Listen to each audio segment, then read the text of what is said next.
Hello students, हम एग्जामपुर कलम से क्रांति। मैं प्रीति आपका अपने परिवार एग्जामपुर में स्वागत करती हूँ।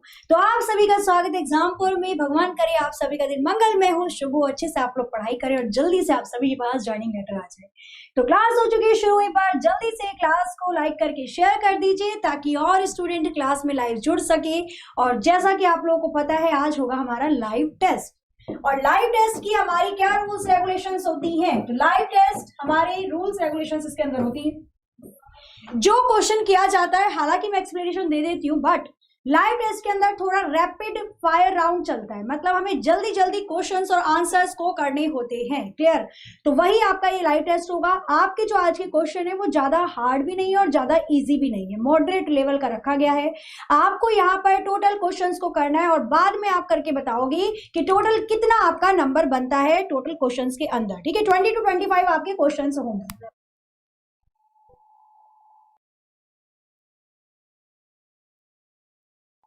ठीक है, चलो तो करते हैं शुरू अपनी आज की क्लास को। स्टार्ट होता है हमारा आज का सेशन, मतलब लाइव टेस्ट आपके क्वेश्चन नंबर 1 के साथ।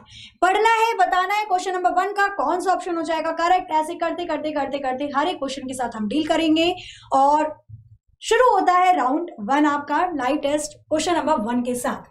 कंप्यूटर संगठन में निम्नलिखित में से कौन सा एक आउटपुट डिवाइस नहीं है? जल्दी से आंसर करके बताइए। क्वेश्चन नंबर 1 का आंसर क्या हो जाएगा फटाफट से? क्वेश्चन नंबर 1 के लिए कौन सा ऑप्शन यहाँ पर करेक्ट होगा? तो कंप्यूटर संगठन में निम्नलिखित में से कौन सा एक आउटपुट डिवाइस नहीं होगा? तो जाहिर सी बात है, स्कैनर ऑप्शन सी इसका करेक्ट आंसर हो जाएगा। जिन भी स्टूडेंट्स ने यहाँ पर ऑप्शन सी दिया है, स्कैनर दिया है, उनका आंसर बिल्कुल सही है। Very very good. ठीक है, तो लिखते रहना नोटबुक में अपने क्वेश्चंस को कि कौन सा सही हुआ है, कौन सा गलत हुआ है। और साथ में जिन भी क्वेश्चन में कंफ्यूजन है उसको भी अलग लिख देना ताकि आप बाद में मुझसे पूछ सके और मैं उसको क्लेरिफाई कर सकूं। आगे चलते हैं क्वेश्चन नंबर 2 की तरफ। ठीक है, ज्यादा एक्सप्लेनेशन नहीं होगी, सिर्फ और सिर्फ यहाँ पर ये टेस्ट चल रहा है तो इसलिए क्वेश्चन आंसर ही चलेंगे। क्वेश्चन नंबर 2 देखेंगे क्या दिया हुआ है आपको। Which of the following language is usually implemented with an interpreter? निम्नलिखित में से कौन सी भाषा आमतौर पर इंटरप्रेटर का इस्तेमाल करती है? इंटरप्रेटर मैं आपको बता चुकी हूं क्या होता है।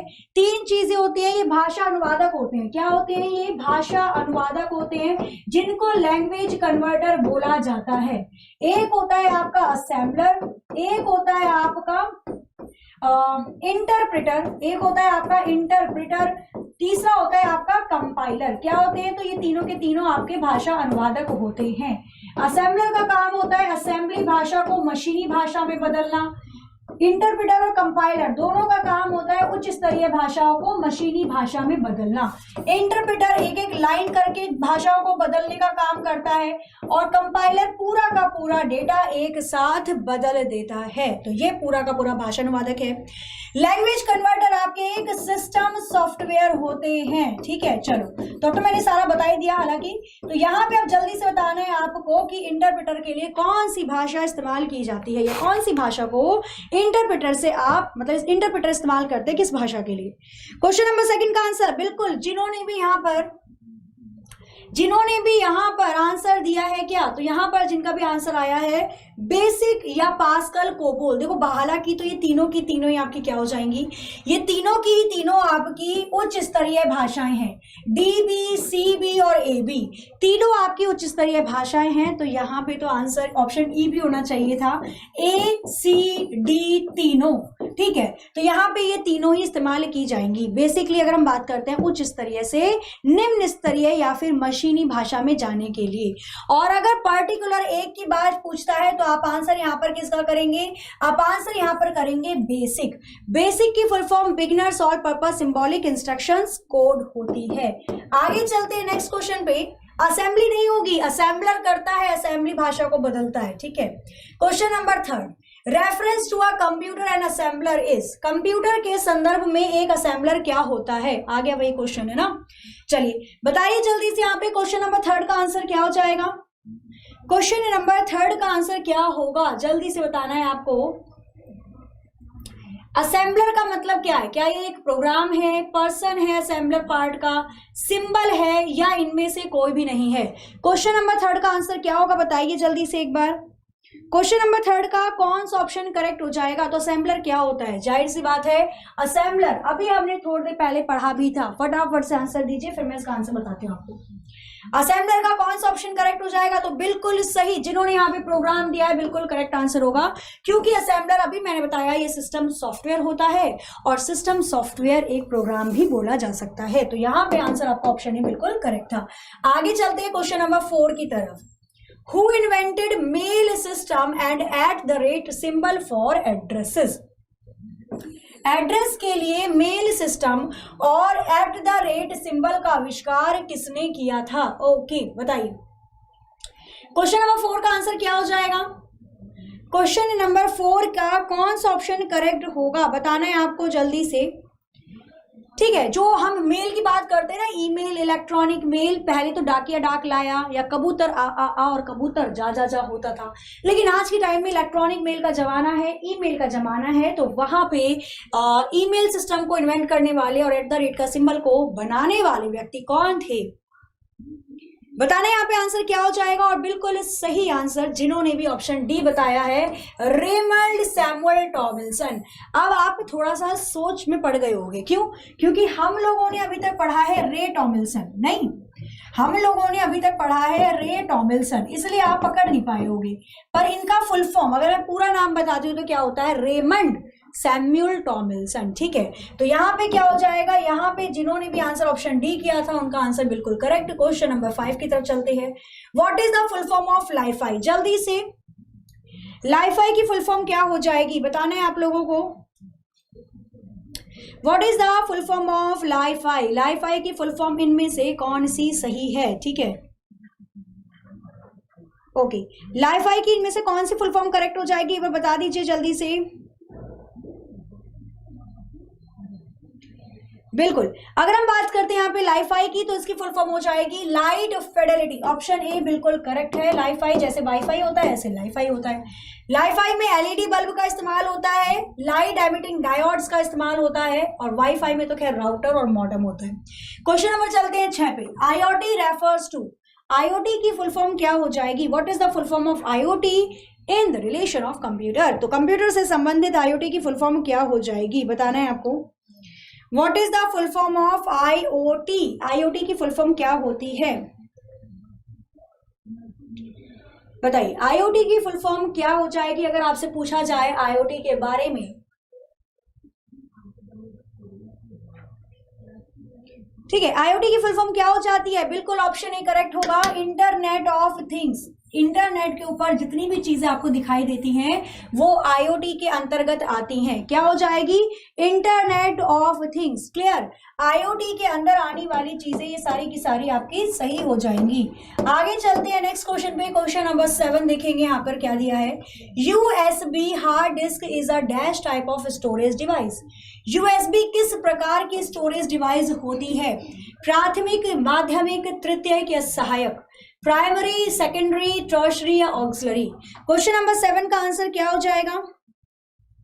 क्वेश्चन नंबर 7 का कौन सा ऑप्शन यहाँ पे करेक्ट होगा आपको बताना है। क्वेश्चन नंबर 7 का कौन सा ऑप्शन यहाँ पर करेक्ट हो जाएगा? ठीक है, क्वेश्चन नंबर 7 का कौन सा ऑप्शन यहाँ पर करेक्ट होगा? ए, बी, सी, डी, कौन सा सही है? तो यहाँ पे अगर हम बात करते हैं यूएसबी तो इसकी फुल फॉर्म हो जाती है यूनिवर्सल सीरियल बस। क्या हो जाती है? इसकी फुल फॉर्म हो जाती है यूनिवर्सल सीरियल बस, फुल फॉर्म है यूएसबी की। और यूएसबी की अगर मैं बात करती हूँ तो ये आपकी माध्यमिक या सेकेंडरी मेमोरी होती है। कैसी होती है? तो ये आपकी माध्यमिक या सेकेंडरी मेमोरी कहलाती है। क्लियर? ठीक है, क्लियर है ना? चलो, बहुत अच्छी बात है, याद रखनी है ये चीजें आपको। तो क्या बन जाती है? तो ये आपकी बन जाती है सेकेंडरी मेमोरी, मतलब सहायक के अंदर आती है, सहायक। ठीक है, आगे चलते हैं। स्टोरेज डिवाइस है बिल्कुल। Question number 8, an online discussion group that allows direct live communication is known as. बहुत अच्छा क्वेश्चन है ये भी। एक ऑनलाइन चर्चा समूह जो सीधे लाइव संचार की अनुमति देता है उसको किसके रूप में जाना जाता है? When crawler, chat group, hyperlink या ईमेल? क्वेश्चन नंबर 8 का आंसर क्या हो जाएगा?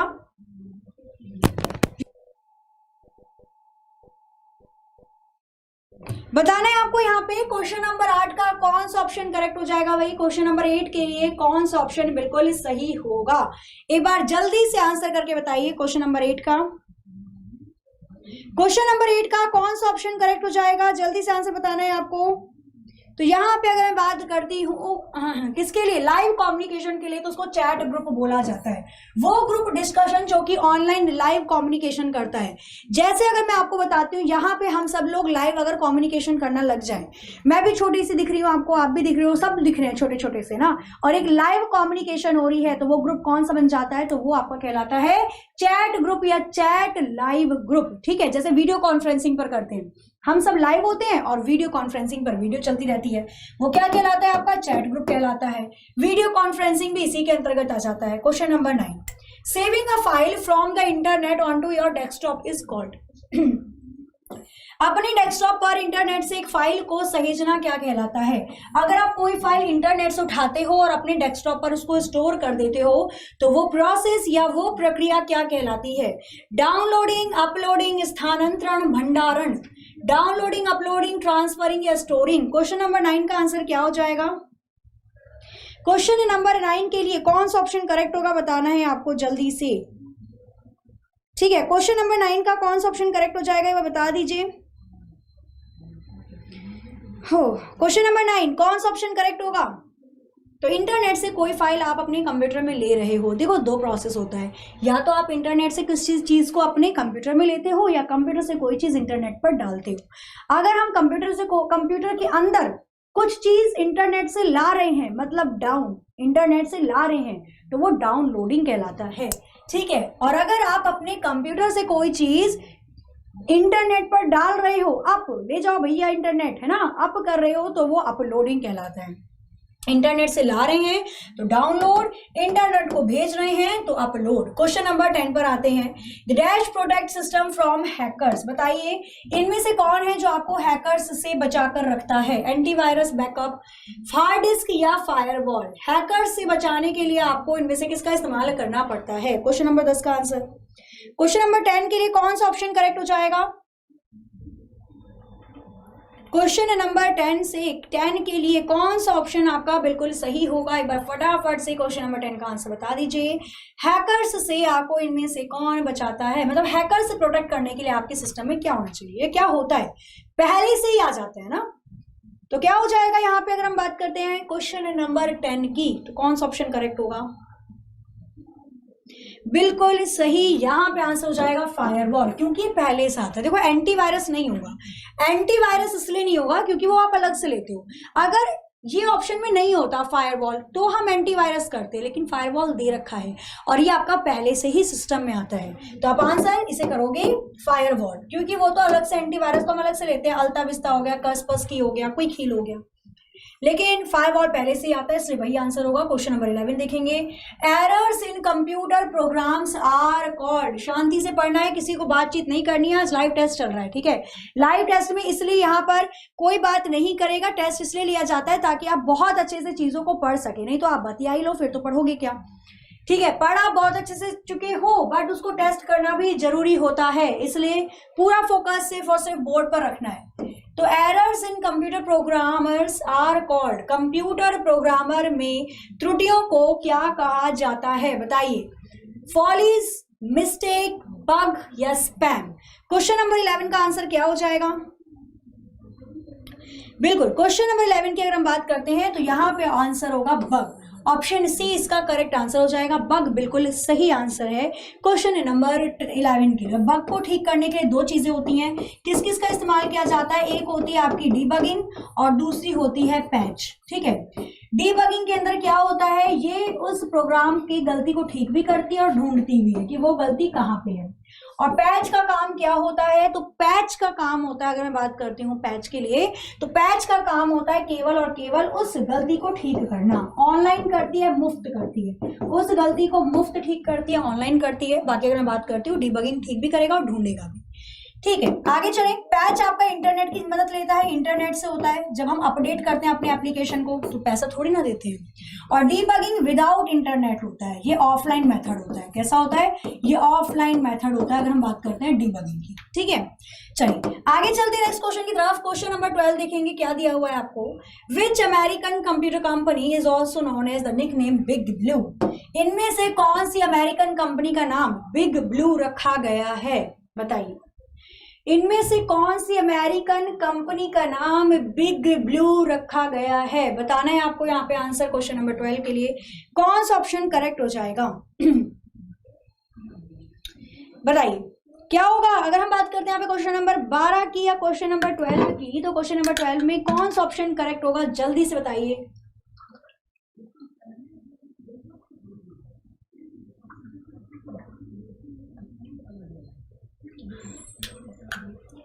क्वेश्चन नंबर 12 का कौन सा ऑप्शन करेक्ट हो जाएगा भाई? बताना है जल्दी जल्दी जल्दी।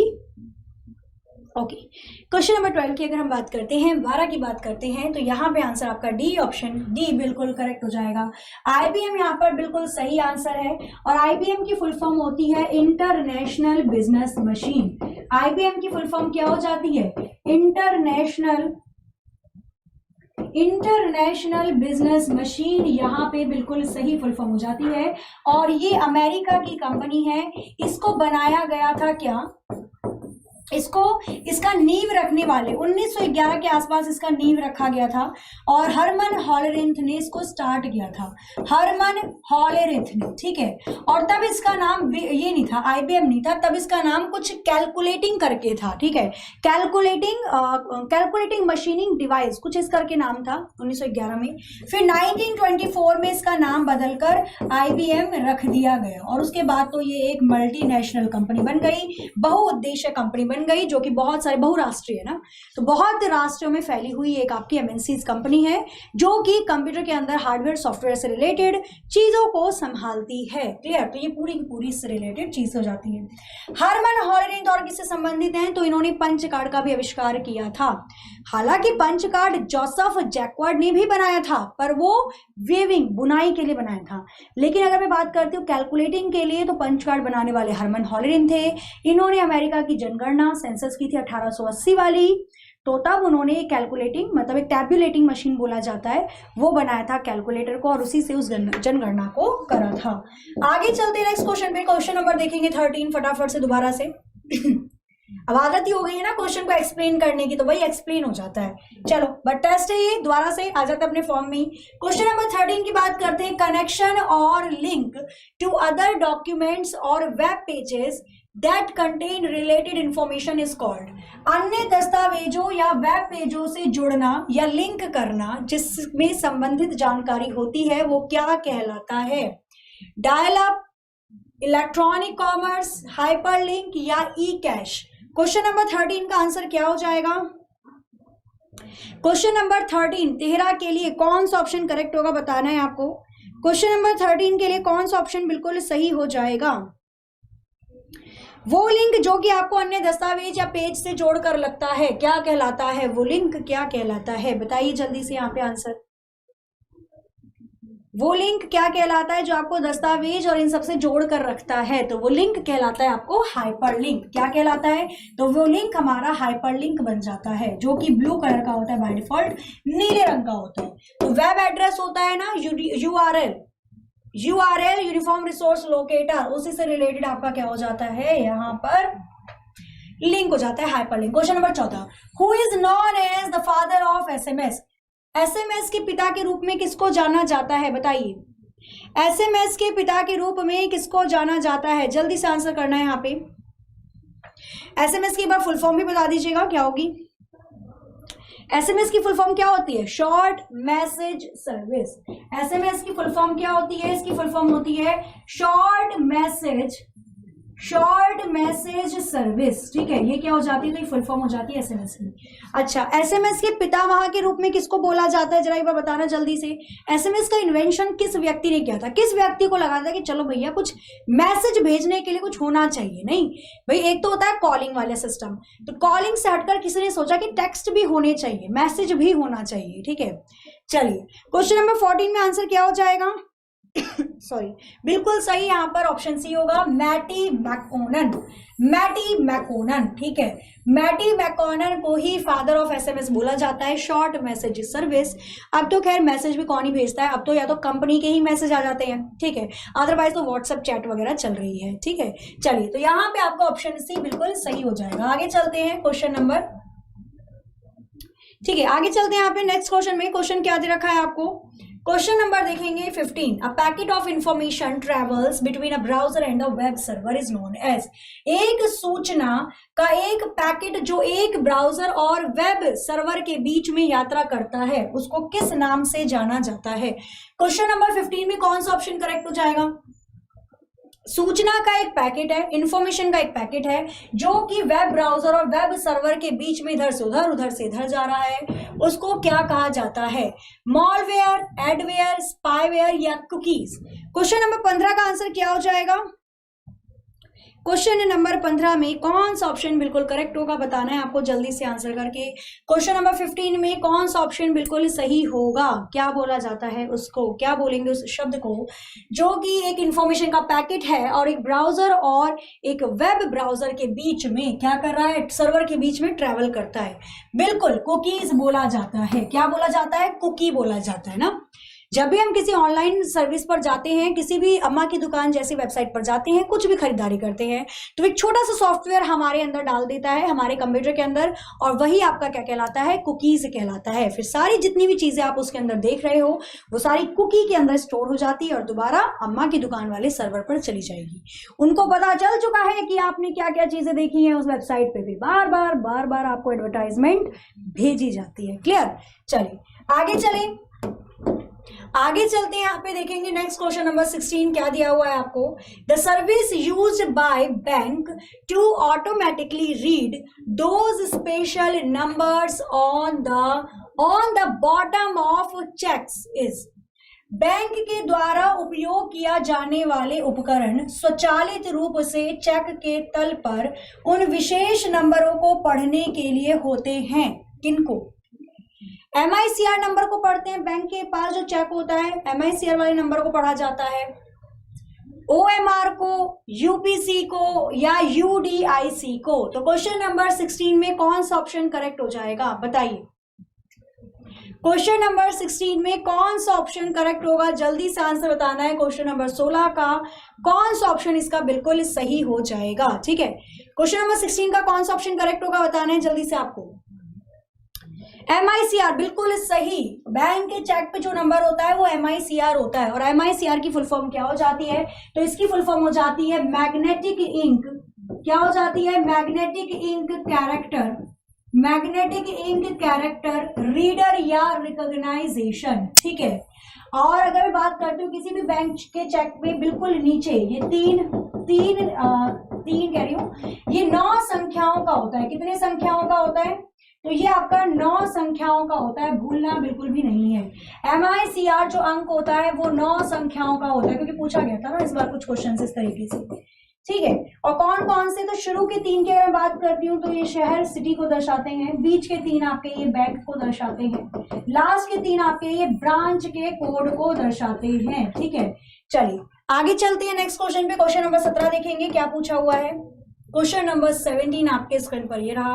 With reference to computer network the exact meaning of the term VPN is. What is the full form of VPN, है ना, बेसिकली पूछा हुआ है। VPN का फुल फॉर्म क्या होता है बताइए। क्वेश्चन नंबर 17 में कौन सा ऑप्शन करेक्ट हो जाएगा? क्वेश्चन नंबर 17 का बताना है जल्दी से आपको। क्वेश्चन नंबर 17 में कौन सा ऑप्शन करेक्ट होगा, जल्दी जल्दी से बताइए। क्वेश्चन नंबर 17 कौन सा ऑप्शन इसका बिल्कुल सही हो जाएगा फटाफट से। तो क्वेश्चन नंबर 17 की अगर हम बात करते हैं, बिल्कुल वर्चुअल प्राइवेट नेटवर्क इसको बोला जाता है। टेस्ट है भाई, जल्दी से करना है, बहुत जल्दी से, बिल्कुल रैपिड करो, ठीक है। 25 क्वेश्चन है, जल्दी से बताना है यहाँ पे। तो आंसर हो जाएगा आपका वर्चुअल प्राइवेट नेटवर्क, बिल्कुल सही आंसर है, ठीक है। चलो क्वेश्चन नंबर 18 करेंगे। यहाँ पर दिया हुआ है who is considered as the father of nun chart row on a worksheet. अगर किसी वर्कशीट पे रो और कॉलम आपस में कोई एक कटाक्ष बिंदु बना रहे हैं तो उसको क्या कहा जाता है? कॉलम, वैल्यू, एड्रेस या सेल। क्वेश्चन नंबर 19 का कौन सा ऑप्शन करेक्ट हो जाएगा? क्वेश्चन नंबर 19 में कौन सा ऑप्शन करेक्ट होगा? तो जहां पे रो और कॉलम काटते हैं उस बिंदु को क्या कहा जाता है? जल्दी से बताना है भाई, टेस्ट है, ठीक है, फटाफट से क्वेश्चन देखो आंसर बताओ, क्वेश्चन देखो आंसर बताओ जल्दी से। बिल्कुल, यहां पे आंसर हो जाएगा ऑप्शन डी, सेल। जहां पे कॉलम और बिंदु काट रहे हैं वो क्या कहलाता है? सेल कहलाता है। 2003 और 2016 ज्यादातर पूछे जाते हैं, जो पूछे भी गए हैं एग्जाम के अंदर। अगर बात करते हैं हम रो की और कॉलम की, हमेशा याद रखना रो ज्यादा होती है, कॉलम कम होती है। 2003 की अगर मैं बात करती हूँ 65,536 रो थी, कॉलम 256 थी। 2016 की बात करते हैं 10,48,576 रो है, 16,384 कॉलम है, ठीक है। तो ये आपको याद रखना है। आगे चलते हैं नेक्स्ट क्वेश्चन पे। क्वेश्चन नंबर देखेंगे यहाँ पे 20, क्या दिया है आपको? Generally which language is used to construct world wide web page? किसी भी वेब पेज को बनाने के लिए इसमें से कौन सी भाषा का इस्तेमाल किया जाता है? बताइए। किसी भी भाषा को बनाने के लिए इसमें से कौन सी भाषा का इस्तेमाल किया जाता है? तो अगर आप किसी भी वेब पेज को बनाना चाहते हैं तो आप कौन सी भाषा का इस्तेमाल करेंगे? कौन सी भाषा का इस्तेमाल किया जाएगा? बताना है आपको यहाँ पर जल्दी से। तो आंसर यहाँ पर आना शुरू हो चुका है, बिल्कुल फटाफट से आंसर करना है। और HTML इसका बिल्कुल करेक्ट आंसर हो जाएगा। HTML भाषा का इस्तेमाल किया जाता है जब भी हम किसी भी प्रकार की क्या करते हैं तो वेब पेज बनाते हैं। HTML की फुल फॉर्म क्या हो जाती है? Hyper text markup language. क्या हो जाती है? Hyper text markup language. और इसके अंदर इस्तेमाल किया जाता है किसका? तो इसके अंदर टैग का इस्तेमाल किया जाता है, ठीक है। इसको बनाने वाले भी टिम बर्नर्स ली ही थे। इसको भी किन्होंने बनाया था? तो इसको भी टिम बर्नर्स ली ने ही बनाया था, ठीक है। आगे चलिए नेक्स्ट क्वेश्चन पे देखते हैं फटाफट से। क्वेश्चन नंबर देखेंगे 21, क्या दिया हुआ है आपको? What is the limit of character for a tweet on a Twitter? Twitter पे आप कितने कैरेक्टर लिख सकते हो? ट्विटर पर कितने कैरेक्टर लिखने की लिमिट होती है? ट्विटर पर कितने कैरेक्टर लिखने की लिमिट होती है? बताना है आपको। ट्विटर पर कितने कैरेक्टर लिखने की लिमिट होती है? जल्दी से कौन सा ऑप्शन करेक्ट हो जाएगा? क्वेश्चन नंबर अगर हम बात करते हैं यहाँ पे किसकी, यहाँ पे अगर हम बात करते हैं क्वेश्चन नंबर 21 की, कितने कैरेक्टर आप लिख सकते हो मैसेजेस में या जो भी आप पोस्ट करते हो, कितने कैरेक्टर हम लिख सकते हैं? तो यहाँ पे आंसर कितना हो जाएगा? 140 बिल्कुल सही आंसर होगा। 140 ऑप्शन सी इसका करेक्ट आंसर हो जाएगा। ट्वीट आप केवल और केवल 140 शब्दों की, अक्षरों की ही कर सकते हो। इसके बाद अगर मैं बताती हूँ इसके सीईओ कौन है, तो इसके सीईओ है जैक डॉर्सी। इसके सीईओ कौन है? तो इसके सीईओ है जैक डॉर्सी। किसकी बात कर रहे हैं हम बात कर रहे हैं यहाँ पे ट्विटर की। ट्विटर एक सोशल नेटवर्किंग साइट्स है जिसपे आप अपने विचारों को प्रदर्शित कर सकते हो, ठीक है। कब? तो ये आपका 2006 सैन फ्रांसिस्को कैलिफोर्निया अमेरिका में फाउंडेड, मतलब वहां पे स्थापित है, ठीक है। 2006 में आपका सैन फ्रांसिस्को, कहां पे? तो सैन फ्रांसिस्को कैलिफोर्निया अमेरिका, ठीक है, कैलिफोर्निया यूएसए, यहाँ पर ही आपका क्या है? तो यहाँ ट्विटर का पूरा आप हेडक्वार्टर बोल सकते हो या यहाँ से ये स्टार्ट हुआ, ठीक है। इसके बाद बस इतनी चीजें याद रखनी है, इसका हेडक्वार्टर भी यहीं पर है, बिल्कुल। जैक डॉर्सी, बहुत सारे लोग थे बट जैक डॉर्सी सीईओ माने जाते हैं। ट्विटर पर आप ट्वीट कर सकते हो, बिल्कुल ये चीजें मैं आपको बताई चुकी हूँ। आगे चलते हैं, नेक्स्ट क्वेश्चन देखते हैं। क्वेश्चन नंबर 21 क्या दिया हुआ है? 22 सॉरी, पढ़िए बताइए। In a personal computer with the window operating system control plus alt plus delete combination क्या कहलाता है? जल्दी से बताना है यहाँ पे कौन सा ऑप्शन करेक्ट हो जाएगा।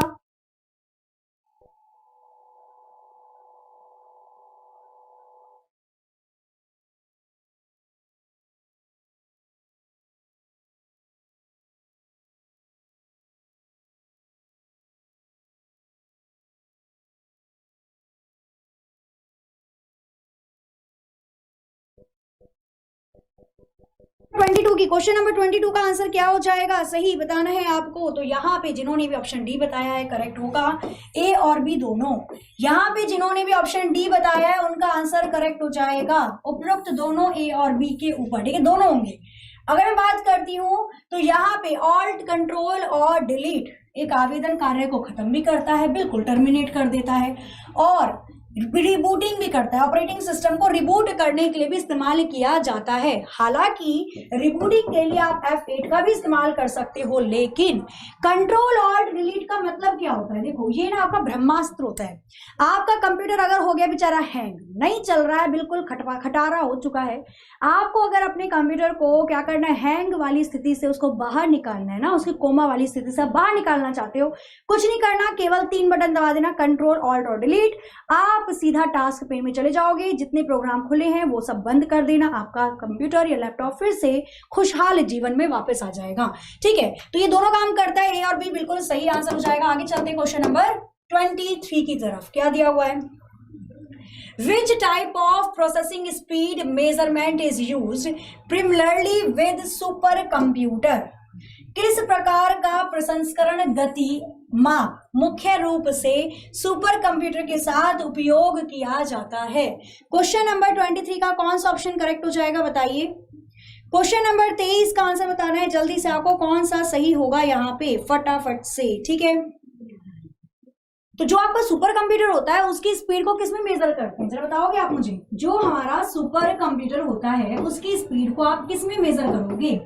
भाई कोई तो होता होगा मेजरमेंट का, कोई तो यूनिट होगा। तो सुपर कंप्यूटर की स्पीड को हम फ्लॉप में मेजर करते हैं। फ्लॉप का मतलब हो जाता है फ्लोटिंग पॉइंट। फ्लॉप की फुल फॉर्म क्या हो जाती है? Floating point operation. Floating point operation पर सेकंड, एक सेकंड में कितनी फ्लोटिंग पॉइंट की ऑपरेशन की जा रही है इस पर निर्भर करता है। क्लियर? आगे चला जाए, चलिए second last question, question number 24 फटाफट से। MS word is an example of, MS word इनमें से किसका उदाहरण है? Operating system, processing device, application software, input device. Question number 24 का कौन सा ऑप्शन करेक्ट हो जाएगा? क्वेश्चन नंबर 24 का बता रहे हैं आप लोगों को जल्दी से, कौन सा ऑप्शन इसका बिल्कुल सही होगा अगर हम बात करते हैं क्वेश्चन नंबर 24 की। ठीक है, क्वेश्चन नंबर 24 कौन सा ऑप्शन बिल्कुल सही हो जाएगा? MS word is an example of, MS word इनमें से किसका उदाहरण होता है? तो MS वर्ड को आप अपने अकॉर्डिंग बिल्कुल डिलीट भी कर सकते हो, इंस्टॉल भी कर सकते हो, है ना, कोई दबाव नहीं। ऑप्शन सी इसका बिल्कुल करेक्ट आंसर हो जाएगा। ये आपका एक एप्लीकेशन सॉफ्टवेयर होता है। कैसा? एप्लीकेशन सॉफ्टवेयर होता है। चलते हैं लास्ट क्वेश्चन पे आज के टेस्ट पे। टेस्ट तो क्या खैर, ये तो प्रैक्टिस टेस्ट ही हो गया, सारी डिटेल तो मैंने बता दी, पर चलो कोई बात नहीं, आपको सीखने को मिला वही बहुत है। क्वेश्चन नंबर 25 को देखते हैं। 802.11 डिस्क्राइब करता है कौन से नेटवर्क को? और जैसा कि आपको पता है बिना होमवर्क के हम क्लास नहीं छोड़ते, और यही क्वेश्चन आपका होमवर्क है। प्लस आपको अपने मार्क्स भी बताने हैं, कुल मिलाकर 24 में से आपके कितने मार्क्स बने।